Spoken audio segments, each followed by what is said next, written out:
92.7 big FM पर आप सुन रहे हैं यादों का idiot box with Nilesh Mishra season 3। दोस्तों, हमारी कहानियां आप रेडियो के अलावा जब चाहें मोबाइल फोन पर ये नंबर डायल करके सुन सकते हैं 505-6677 यानी 505-6677। दोस्तों, जो कहानियां मैं आपको सुनाता हूं वो लिखी होती हैं मेरी मंडली ने।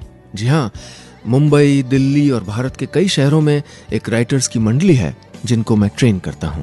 दोस्तों, इस हफ्ते हमारी कहानियां एक घड़ी की सुई के साथ यात्रा कर रही हैं।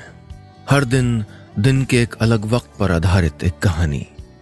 आज सुनिए दिव्य प्रकाश दुबे की लिखी कहानी शाम 6 बजे। शाम 6 बजे जैसे घड़ी की दोनों सुइयां एक पल के लिए ही सही दो से मिलके एक हो जाती हैं, वैसे ही तो मिल जाना चाहते थे दोनों, प्रियंका और विवेक। प्रियंका ठीक वैसी ही दिखती थी जैसे 12वीं क्लास की महानगर गर्ल्स इंटर कॉलेज में पढ़ने वाली कोई भी लड़की दिखती है। थोड़ी सीधी, थोड़ी तेज, थोड़ा शांत और थोड़ा सा गुस्सा करने वाली। अक्सर लड़कियां अपने आप में बस थोड़ा थोड़ा सब कुछ समेटे हुए होती हैं और बस लड़के ही सही टाइम पे वो थोड़ा थोड़ा कुछ कभी देख नहीं पाते तो बहुत बार समझ नहीं पाते। विवेक प्रियंका के साथ 12th की केमिस्ट्री ट्यूशन में पढ़ता था। विवेक भी बिल्कुल वैसा ही दिखता था जैसा महानगर बॉयज इंटर कॉलेज का कोई भी लड़का दिखता है। दिखने में बिल्कुल पतला दुबला और बाल में मांग बाईं तरफ से निकालने वाला। बालों को हमेशा गीला रखना, कभी तेल से तो कभी पानी लगा के। ऐसे तो विवेक दोस्तों से बोलने और बात करने में एकदम दबंग था, जो मन में आए बोल देता था। लेकिन प्रियंका के सामने पड़ते ही एकदम से रिवर्स स्वीप मार के धीर, गंभीर, शांत, सीधा और खूब पढ़ने वाला जैसा कुछ हो जाता था। शाम तब शाम जैसी हुआ करती। गर्मियों में सूरज ट्यूशन के 6 बजे के खत्म होने के बाद डूबता और जाड़ों में ठिठुर के आसमान में 6 बजे से थोड़ा पहले सिकुड़ जाया करता। तब हर शाम को ट्यूशन से लौटते हुए वैसी खुशी हुआ करती जैसी ऑफिस से लौटने पे कभी नहीं होती। रोज शाम को ट्यूशन जाने से पहले वो अपने दोस्त राहुल शर्मा के यहाँ होते हुए जाता। राहुल का घर 2nd फ्लोर पे था और विवेक जानबूझ के नीचे से ही जोर से चिल्लाता, अरे शर्मा, शर्मा, शर्मा। ये सुनते ही शर्मा अंकल, मतलब कि राहुल के पापा, खिड़की से झांकते और विवेक को घूरते हुए बड़े गुस्से से कहते, हाँ जा रहा है। ये बोल के वो पलट के राहुल की मम्मी से कहते, पता नहीं आजकल के लड़के तमीज कब सीखेंगे हैं? और फिर राहुल की मम्मी को हर उस बाप की तरह वैसे ही घूरते जो लड़के के बिगड़ने पे माँ को दोष देते हैं और लड़के के अच्छा निकल जाने पे पूरे मोहल्ले में सीना फुला के कहते हैं, आखिर लड़का किसका है। जब तक राहुल के पापा ये सब सोच रहे होते तब तक राहुल और विवेक शाम की केमिस्ट्री ट्यूशन के लिए निकल चुके होते।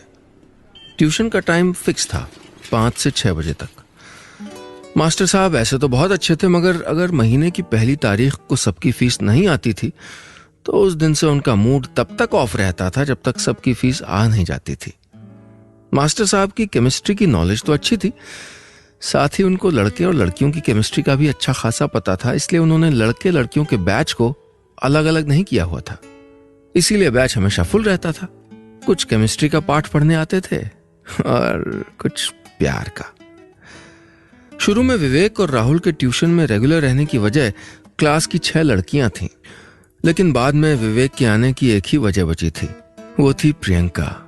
और प्रियंका के ट्यूशन में आने की एक ही वजह थी, पढ़ाई। वो अपनी नीले रंग की साइकिल में आती थी और रोज बिना किसी से नजरें मिलाए पढ़ के वापस चली जाती थी। अक्सर छोटे शहरों में प्यार को पहली नजर मिलाने से पहले बहुत दिन तक झिझकना और शर्माना पड़ता है ना। 92.7 बिग एफएम पर आप सुन रहे हैं यादों का idiot box with Nilesh Mishra season 3। दोस्तों, रेडियो के अलावा आप हमारी कहानियां जब चाहे मोबाइल पर ये नंबर डायल करके सुन सकते हैं 505-6677 505-6677। दोस्तों, मैं आपको सुना रहा हूं अपनी मंडली के सदस्य दिव्य प्रकाश दुबे की लिखी कहानी शाम 6 बजे। इस कहानी में अब तक आपने सुना विवेक और राहुल बहुत अच्छे दोस्त हैं। दोनों शाम को 5 से 6 बजे केमिस्ट्री की ट्यूशन में साथ जाते हैं। दोनों के ट्यूशन में रेगुलर होने की वजह ट्यूशन में पढ़ने वाली 6 लड़कियां हैं। ट्यूशन में प्रियंका भी पढ़ती है और विवेक को प्रियंका बहुत पसंद है। अब आगे। वैसे तो ट्यूशन में कुल 6 लड़कियां आती थीं और ट्यूशन की शुरुआत में विवेक और राहुल दोनों को सभी 6 लड़कियां पसंद थीं, लेकिन धीरे धीरे विवेक को केवल प्रियंका अच्छी लगनी शुरू हो गई, जबकि राहुल को आखिर तक बाकी सारी लड़कियां अच्छी लगती रहीं। मास्टर साहब हर क्लास में पिछली क्लास में पढ़ाया हुआ सुनते थे, जिसमें प्रियंका और सारी लड़कियां हमेशा सारे जवाब दे देती थीं और सभी लड़के बोल देते थे, सॉरी सर, कल से नहीं होगा, कल से पढ़ के आ जाएंगे। ये सुन के मास्टर साहब हमेशा अपने दांत पीसते हुए बोलते, आप ही लोगों के भले के लिए कहता हूं, याद कर लिया कीजिए, बोर्ड के एग्जाम में मुझको याद करेंगे। लेकिन इस बात का कोई भी असर किसी भी लड़के पे कभी नहीं होता। प्रियंका और बाकी लड़कियां रोज क्लास के शुरू होने से 15 मिनट पहले आ जाती और क्लास के बाहर वाली जगह में बैठ के पिछले दिन का पढ़ाया हुआ याद करती। ऐसे ही एक दिन विवेक और राहुल जब ट्यूशन के लिए जल्दी आ गए तो विवेक ने राहुल से कहा, यार एक बात कहनी थी बहुत दिनों से। हाँ बता। पक्का किसी से कहेगा नहीं ना? इतना डाउट है तो मत बताना, राहुल ने खींचते हुए कहा। यार मुझे प्रियंका बहुत अच्छी लगती है। राहुल ये बोल के थोड़ा सा शर्माया। मुझे भी बहुत अच्छी लगती है, राहुल ने भी मुस्कुराते हुए कहा। मुझे वो वैसी वाली अच्छी लगती है। वैसी वाली अच्छी क्या मतलब? राहुल ने पूछा। मतलब कि वो अच्छा वाला, सच्चा प्यार होता है ना जैसे, वैसी अच्छी। ये सुन के राहुल जोर जोर से हंसने लगा, बोला और वो सुबह फिजिक्स की ट्यूशन वाली सुहाना भी तो तुझको अच्छी लगती थी? हाँ लगती थी, पर वो मेरे टाइप की नहीं थी। क्या? सिर्फ इसलिए क्योंकि जब तू उससे नोट्स मांगने गया था तो उसने तेरी शिकायत अपने भैया से कर दी थी, और फिर भैया आके तुझको बड़े प्यार से समझा के गए थे, सिर्फ इसलिए ना? देख विवेक, ऐसा प्यार करना है ना तो पिटाई के लिए हमेशा मेंटली प्रिपेयर रहना चाहिए, समझे? लड़की के भाई से लेके लड़की के स्कूल का कोई दोस्त या लड़की के मोहल्ले का वो लड़का जिसको लड़की तो भाई मानती है लेकिन लड़का कुछ और मानता है, इसमें से कोई भी आके पीट सकता है। प्यार भी करना है और पिटना भी नहीं है, ऐसे थोड़े होता है यार। राहुल ने एक सांस में ये ग्लोबल ज्ञान विवेक को देके विवेक के मन में उबलते हुए प्यार को थोड़ी देर के लिए शांत कर दिया था। लेकिन जो बार बार उबाल ना ले वो प्यार कैसा? 2 मिनट चुप रहने के बाद विवेक बोला, हाँ मैं हूं मेंटली प्रिपेयर्ड। राहुल ने चेहरे पे बिना कोई भाव लाते हुए कहा, एकदम पगला गया क्या? हाँ यही समझ लो, बस तुम ये बताओ मैं आगे क्या करूं, मुझे प्यार करना है। राहुल ने जब देखा कि ये ऐसे नहीं मानने वाला तो उसने बहुत ही सीरियस होकर विवेक से कहा, देख कोई भी लड़की पहली बार में प्यार के लिए तैयार नहीं होती। फिर तो पहले तुझे दोस्ती से शुरुआत करनी पड़ेगी। वो कैसे करूं? एक काम कर, देख प्रियंका 15 मिनट पहले आ जाती है ना, तू भी कल से जल्दी आके उससे बात कर। क्या बात करूं? ये सुन के राहुल ने थोड़ा गुस्से में कहा, यार सब कुछ मैं ही बताऊंगा ना तो प्यार मैं ही कर लेता हूं। खैर एक काम करते हैं, ट्यूशन के बाद चांदना बेकरी वाले के यहां पैटी खाते हुए बात करते हैं। 92.7 बिग एफएम पर आप सुन रहे हैं यादों का edit box with Nilesh Mishra season 3। दोस्तों रेडियो के अलावा आप हमारी कहानियां जब चाहे मोबाइल पर ये नंबर डायल करके सुन सकते हैं, 505 6677 505 6677। दोस्तों मैं आपको सुना रहा हूं अपनी मंडली के सदस्य दिव्य प्रकाश दुबे की लिखी कहानी शाम 6 बजे। इस कहानी में अब तक आपने सुना, विवेक और राहुल बहुत अच्छे दोस्त हैं। दोनों शाम को 5 से 6 बजे केमिस्ट्री की ट्यूशन में साथ जाते हैं। ट्यूशन में पढ़ने वाली प्रियंका को विवेक बहुत पसंद करता है। वो राहुल को अपनी समस्या बताता है कि वो प्रियंका से बात करना चाहता है लेकिन कर नहीं पा रहा, तो राहुल विवेक को प्यार करने के बारे में ज्ञान देता है। अब आगे।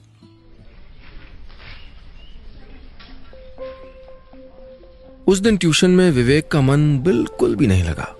उसको तो बस शाम 6 बजे का इंतजार था कि ट्यूशन खत्म हो और राहुल उसे प्रियंका के साथ दोस्ती से प्यार तक की दूरी तय करने का रास्ता बताए। ट्यूशन खत्म होते ही राहुल ने विवेक को याद दिलाया कि उसको पैटी खिलानी है। दोनों चांदना वाले के यहाँ पहुंचे। विवेक ने 2 पैटी लेने के लिए कहा और पैसे देने लगा। इतने में पीछे से राहुल बोला, मैं कोल्ड ड्रिंक भी लूंगा यार। विवेक ने मन मार के कोल्ड ड्रिंक के भी पैसे दिए और मन ही मन सोचा, कोई बात नहीं, प्रियंका के प्यार के लिए ये सब छोटी मोटी कुर्बानी तो देनी पड़ेगी। पैटी खाना शुरू करते ही राहुल ने विवेक को समझाना शुरू कर दिया। देख, ऐसा तुझे खुद से आगे बढ़ के प्रियंका से बात करनी होगी। ये तो मुझे भी पता है यार, लेकिन करूं कैसे? विवेक ने उदास होकर पूछा। देख, तुझे ऐसा दिखाना पड़ेगा कि तू भी एक पढ़ने वाला लड़का है, तो उससे तू पढ़ाई की बात शुरू करना। राहुल ने बड़े ही विश्वास से बताया और यह बात विवेक को समझ में भी आ गई। तो बस अगले दिन वो ट्यूशन से 30 मिनट पहले ही पहुंच गया और उस दिन वो पहली बार पिछले दिन का पढ़ाया हुआ याद करके आया था। ट्यूशन से ठीक 15 मिनट पहले प्रियंका आई। उसने गली में अपनी साइकिल वहीं खड़ी की जहां लड़कियों की साइकिलें खड़ी होती थी। उन दिनों लड़के और लड़कियां ट्यूशन में तो अलग अलग बैठते ही थे, बाहर उनकी साइकिल भी गली में अलग अलग खड़ी होती थी। प्रियंका साइकिल खड़ी करने के बाद क्लास के बाहर वाली जगह में जाके बैठ गई। अपने नोट्स खोल के वो पिछले दिन का पढ़ाया हुआ रिवाइज करने लगी। विवेक ने भी सोच लिया था कि आज वो बात करके ही रहेगा। वो जैसे ही आगे बढ़ा, इतने में ट्यूशन की बाकी लड़कियां आ गईं, लेकिन फिर भी विवेक ने हिम्मत नहीं हारी। वो आगे बढ़ता गया और बढ़ने के पहले वो बार बार मन में सोचता रहा कि हाँ, वो मेंटली प्रिपेयर्ड है। उसने प्रियंका के पास जाके कहा, प्रियंका। प्रियंका ने कोई जवाब तो छोड़ो, अपने नोट से ऊपर नजर उठा के भी नहीं देखा। विवेक ने दोबारा कोशिश की, प्रियंका जी। इस बार प्रियंका ने नजर ऊपर की और विवेक की तरफ गुस्से में देखा और कहा, क्या है? विवेक प्रियंका से इतना गुस्से वाला क्या है सुन के घबरा गया और अब वो बहुत हिम्मत करके भी कुछ बोल पाने की स्थिति में नहीं था। उसने बस इतना कहा, कुछ भी नहीं। ये बोल के वो पलटने लगा तो उसको बाकी लड़कियों के हंसने की आवाज आई और विवेक कब तक पसीने पसीने हो चुका था। वो वापस आ ही रहा था कि इतने में अंदर से हंसने की आवाज सुन के मास्टर साहब बाहर आ गए। उन्होंने आओ देखा न ताओ, विवेक को वहां देख के घूर के बोले, तुम मिलो क्लास के बाद। विवेक को इतना बुरा आज तक नहीं लगा था। एक तो प्रियंका ने भाव नहीं दिया और दूसरे ट्यूशन की बाकी लड़कियों के सामने इज्जत भी डाउन हो गई थी। ट्यूशन में पढ़ने वाले सभी लड़के इस तरह की इज्जत डाउन होने से बहुत डरते थे, बल्कि ऐसा कहा जा सकता है कि इसी तरह की इज्जत डाउन होने से ही डरते थे। बाकी तो इस उम्र में एक दो दोस्त साथ हों तो दुनिया में किसी भी चीज का कोई डर नहीं लगता था।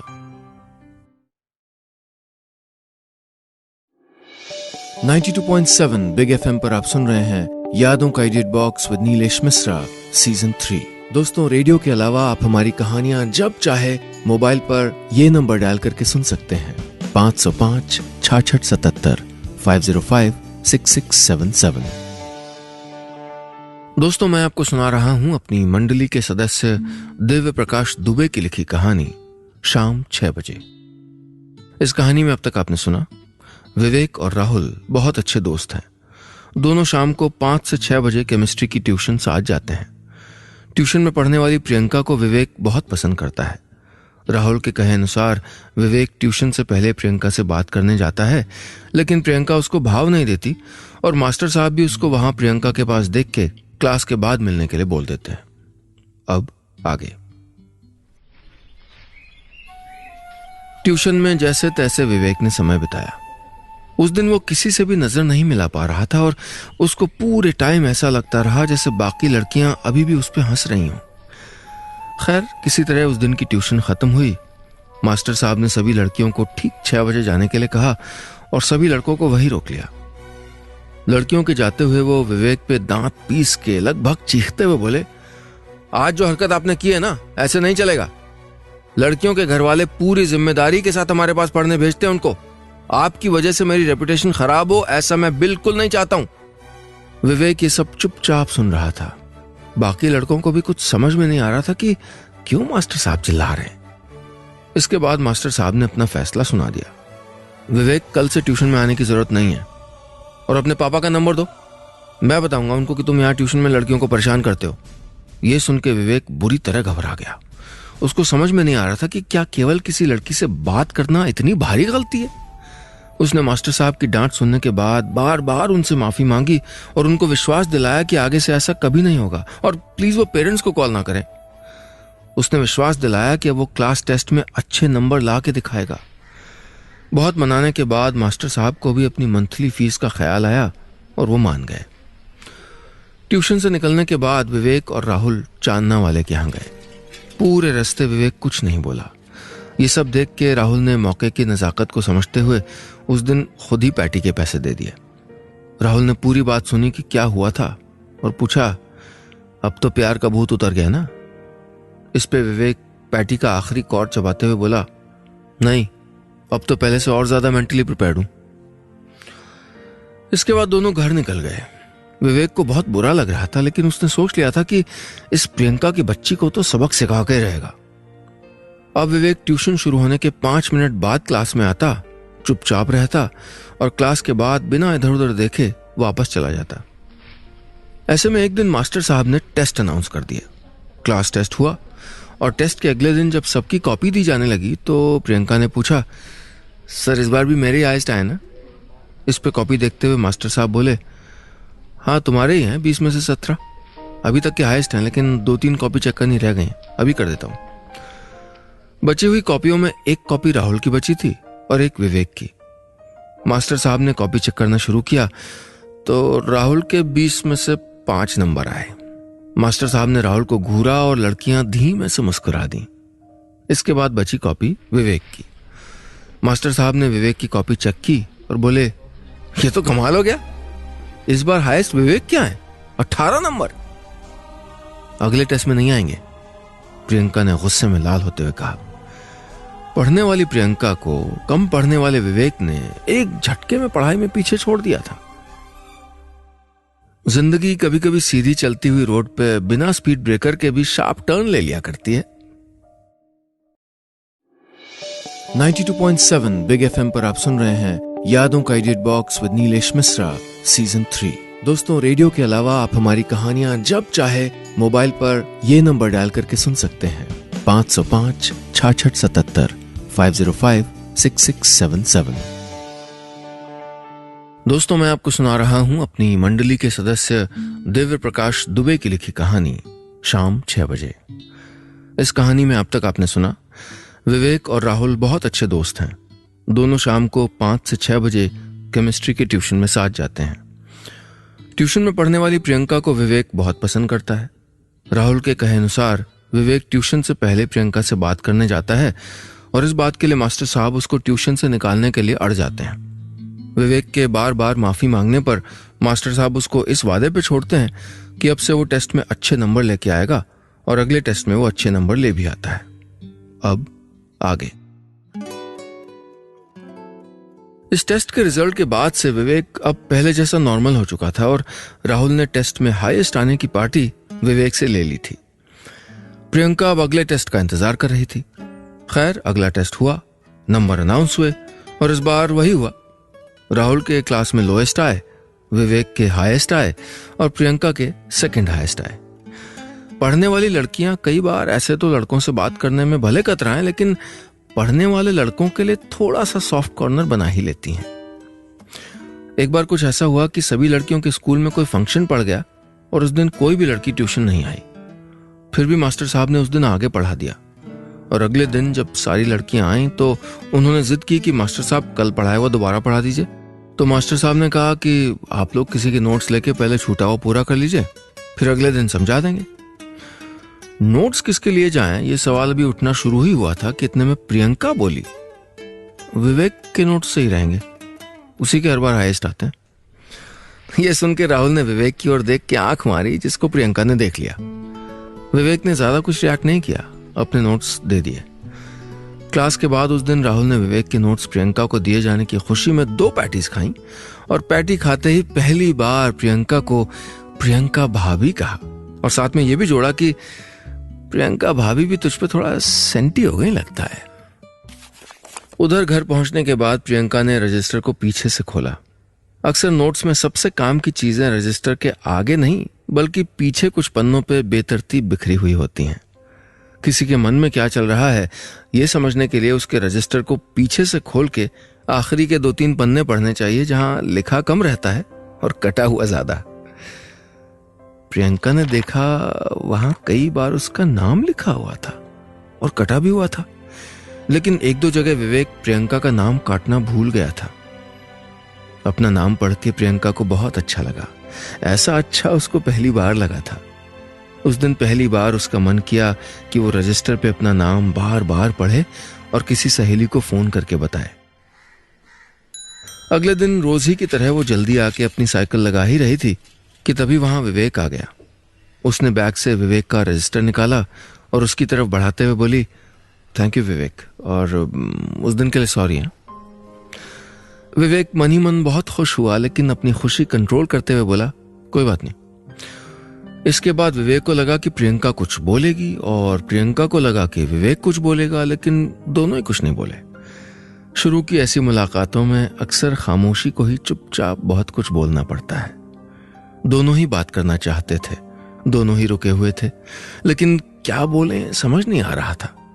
तभी प्रियंका ने शुरुआत करते हुए कहा, 2-4 जगह तुम्हारी हैंडराइटिंग समझ नहीं आ रही थी, क्लास के बाद बता दोगे प्लीज? हाँ, क्यों नहीं, 6 बजे मिलते हैं क्लास के बाद।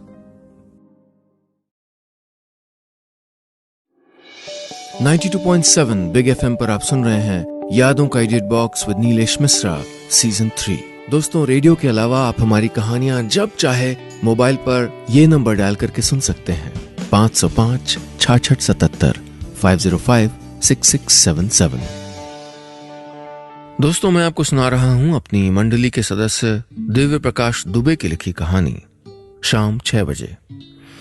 इस कहानी में अब तक आपने सुना, विवेक और राहुल बहुत अच्छे दोस्त हैं। दोनों शाम को 5 से 6 बजे केमिस्ट्री की ट्यूशन साथ जाते हैं। ट्यूशन में पढ़ने वाली प्रियंका को विवेक बहुत पसंद करता है।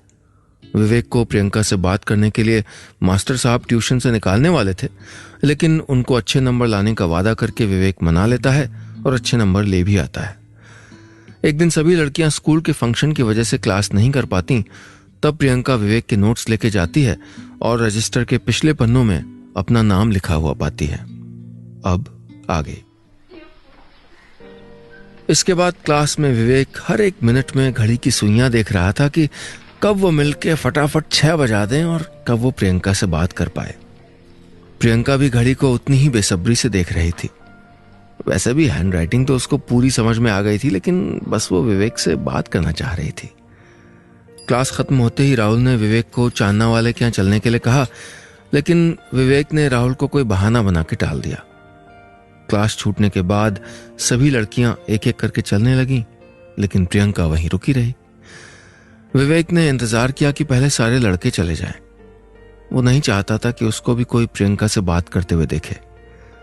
सबके जाने का इंतजार करने में उसको थोड़ी देर हो गई। विवेक के आते ही प्रियंका ने कहा, 6 बजे की बात हुई थी, अभी तो 6:15 बज रहे हैं। सॉरी, वो मैं सबके जाने का इंतजार कर रहा था। क्यों? प्रियंका ने थोड़ा चौंकते हुए पूछा। अरे छोड़ो ना, विवेक ने कहा। नहीं, बताओ, प्रियंका ने थोड़ा जोर देते हुए पूछा। अरे मैं नहीं चाहता था कि लोग हमको बात करते हुए देखें, विवेक ने थोड़ा सा झेपते हुए कहा। ये सुन के प्रियंका मुस्कुराई और बोली, तुम इतना मत सोचा करो मुझसे बात करने से पहले, समझे? हाँ, समझ गया, विवेक ने थोड़ा सा शर्माते हुए कहा और बोला, खैर ये बताओ राइटिंग कहाँ नहीं समझ में आई? ये सुन के प्रियंका थोड़ा सा घबराई। फिर उसने अपने आप को संभालते हुए नोट्स खोले और जहां उसको राइटिंग समझ में नहीं आई थी उस लाइन को ढूंढने का नाटक करने लगी। फिर नोट से नजरें हटा के वो विवेक को देख के बोली, अभी मिल नहीं रहा है, एक काम करती हूँ, आज घर जाके निशान लगा लूंगी, फिर कल तुमसे क्लास के बाद पूछ लूंगी। ठीक है। और इसके बाद दोनों की बात खत्म हो गई, लेकिन दोनों वहां से चलना नहीं चाहते थे।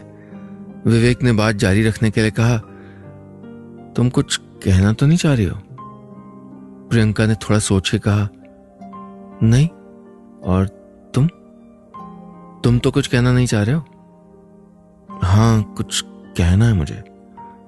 क्या? बोलो, प्रियंका ने बिना पलक झपकाए पूछा। कल बताऊंगा, विवेक ने कहा। आज ही बता दो ना, प्रियंका ने थोड़ा जोर देते हुए कहा। नहीं, कल पक्का। इस पे प्रियंका बोली, ठीक है, लेकिन देर मत करना, कल शाम ठीक 6 बजे मिलते हैं। इसके बाद दोनों अगले दिन शाम 6 बजे मिले और फिर अगले दिन शाम 6 बजे मिले।